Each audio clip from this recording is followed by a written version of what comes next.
राधे राधे मेरे प्यारे भाइयों बहनों माताओं व बंधुओं। संस्कार की बातें चैनल में आपका स्वागत है। बंधुओं, आज माघ पूर्णिमा के दिन मैं आपके लिए लाई हूँ पूर्णिमा की कथा।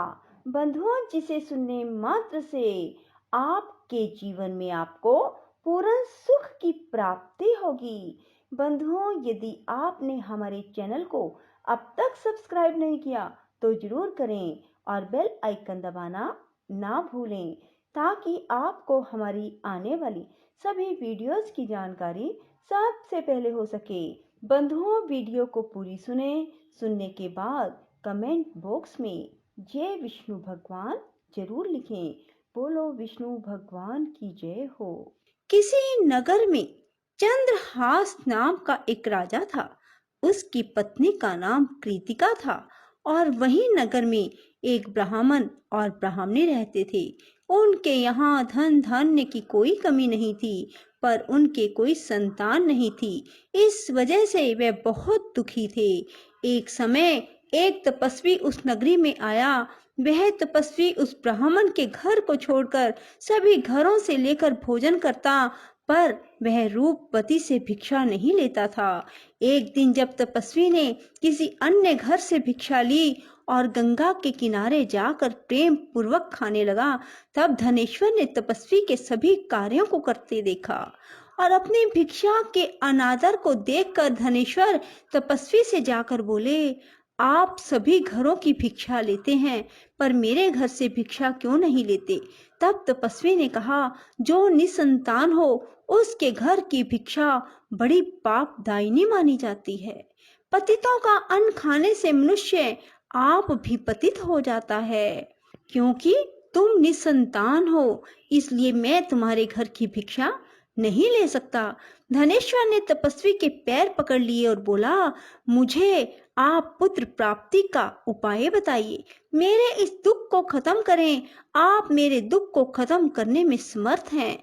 तब उसके द्वारा प्रार्थना करने पर तपस्वी कहने लगा, तुम चंडी की आराधना करो। और आकर उसने ब्राह्मणी को सारी बात बताई और खुद चंडी की तपस्या करने के लिए वन में चला गया।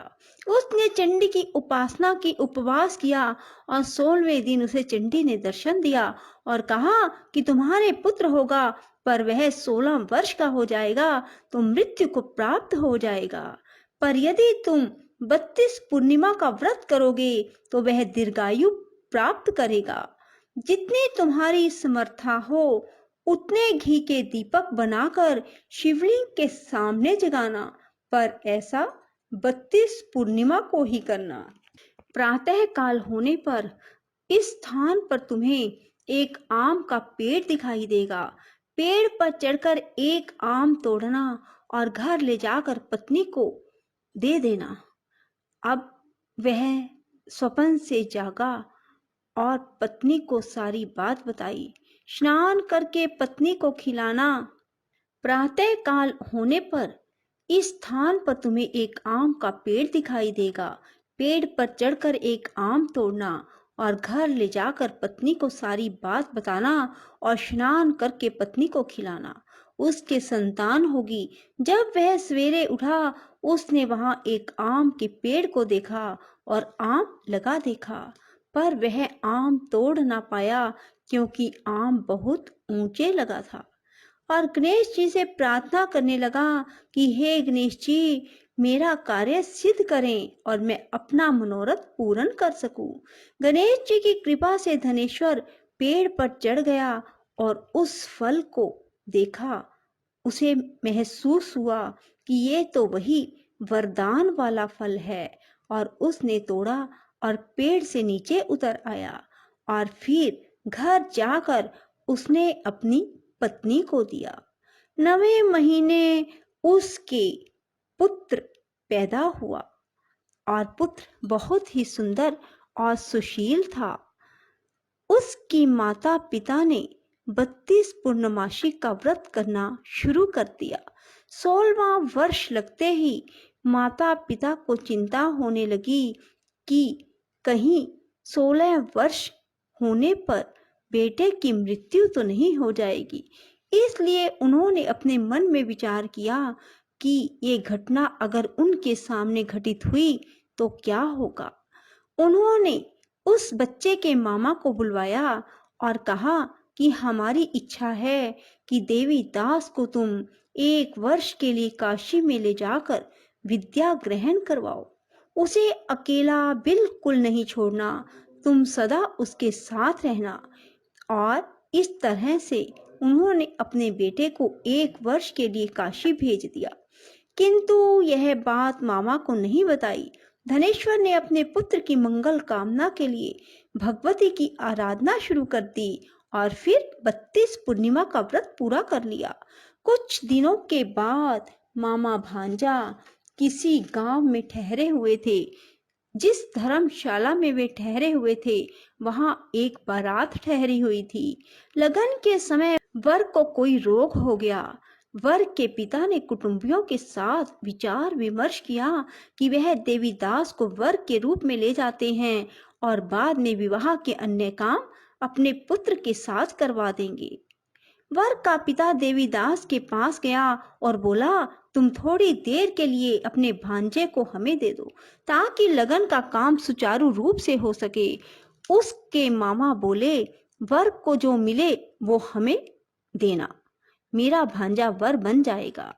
और वे मान गए और देवीदास को वर बनने के लिए भेज दिया। विवाह कार्य विधि पूर्वक संपन्न हो गया। पत्नी के साथ भोजन ना किया और पत्नी ने देखा कि उसकी पति की आंखों में आंसू है। वह बोली, आप उदास क्यों हैं? लड़के ने सारी बात बताई। उस कन्या ने कहा, ऐसा कैसे हो सकता है? अग्नि के सामने मैंने आपको पति बनाया है। देवीदास ने कहा, ऐसा मत कहिए, मेरी आयु बहुत छोटी है, मेरी मृत्यु के बाद तुम्हारा क्या होगा? पत्नी बोली, जो होगा सो देखा जाएगा।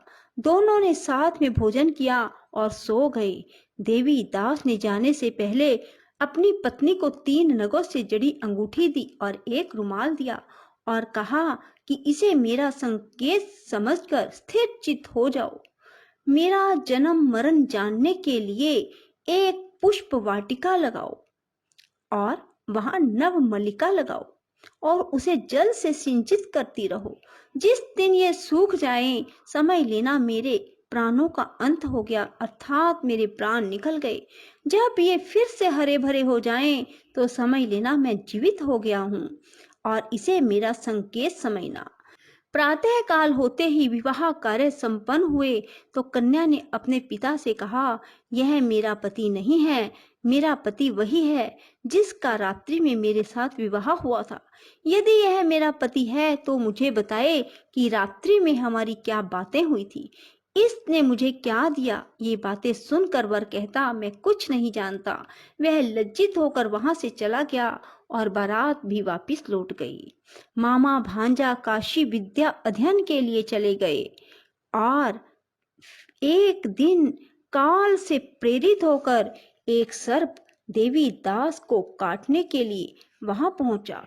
जहर की ज्वाला से सारे स्थान जहरीला हो गया। पूर्णिमा व्रत की कृपा से सांप उसे काट ना पाया। काल वहां आया, उसके शरीर से उसके प्राणों को निकालने की कोशिश करने लगा और वह मूर्छित हो गया। भगवान शिव पार्वती भी वहां आए। उसे मूर्छित दशा में देखकर माता पार्वती ने शिव जी से कहा, इसकी माता ने 32 पूर्णिमा का व्रत किया था, इसे प्राण दें। भक्त वत्सल भगवान ने उसे प्राण दान दिए। व्रत के प्रभाव से काल को भी पीछे हटना पड़ा। उसकी स्त्री उसकी प्रतीक्षा करती थी। उसने देखा कि पुष्प वाटिका में कुछ भी ना रहा और साथ ही देखा कि सब हरा भरा हो गया। ऐसा देखकर मैं बहुत हर्षित हुई और अपने पिता से बोली, पिताजी मेरे पति ठीक हैं, उन्हें ढूंढिए। उधर मामा भांजा भी 16वां वर्ष पूरा होने पर काशी से वापस चल पड़े और कन्या के घर पहुंच गए। कन्या ने अपने वर को पहचान लिया। धनेश्वर 32 पूर्णिमाओं के व्रत करने से पुत्रवान हो गया और जो भी स्त्री इस व्रत को करती हैं वह कभी विधवा नहीं होती, सौभाग्यवती रहती है। यह व्रत पुत्र पौत्रों को देने वाला और सभी मनोकामनाओं को पूर्ण करने वाला है। भगवान शिव की कृपा से 32 व्रत करने वालों की हर इच्छा पूरी हो जाती है। बोलो शिव शंकर भोलेनाथ की जय। राधे राधे, जय श्री कृष्णा। बंधुओं, यदि आपको हमारी वीडियो पसंद आए तो इसे लाइक करें और शेयर भी जरूर करें। धन्यवाद।